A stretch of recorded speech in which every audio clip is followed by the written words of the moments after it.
Magandang umaga, kumusta po? Narito po ulit ang update natin para sa lagay ng ating panahon ngayong umaga po ng March 30, 2024 na kung saan sa ngayon po ay patuloy pa rin na easterlies ang hangin na umiihip po dito sa ating bansa.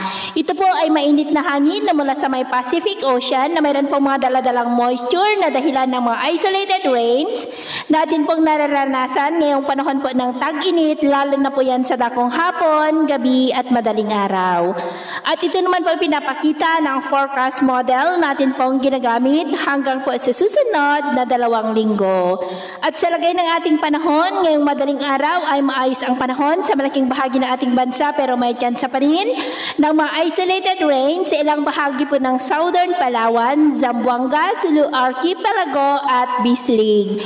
At mamaya po ay sisikat ang araw sa malaking bahagi ng ating bansa, mainit at maalinsangan ang panahon, pero may tsansa pa rin po ng ulap na kalangitan with isolated rains dyan po sa ilang bahagi ng Surigao del Sur. At mamayang hapon, maayos pa rin ang panahon sa malaking bahagi ng ating bansa pero may tsansa pa rin ng maulap na kalangitan with isolated rains sa ilang bahagi po ng Ilocos Region, Cordillera, ilang bahagi lamang ng Cagayan at Lanao provinces.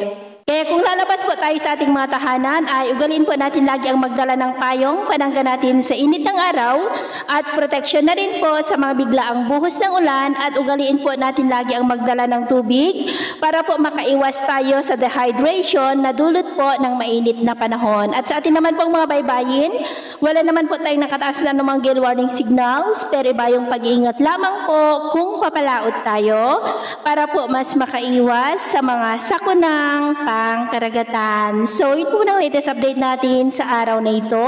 At ako po muli si James na nagsasabing, sa kahit na pagsubok po na darating sa ating buhay, huwag na huwag po tayong mawawalan ng pag-asa. Thank you and God bless!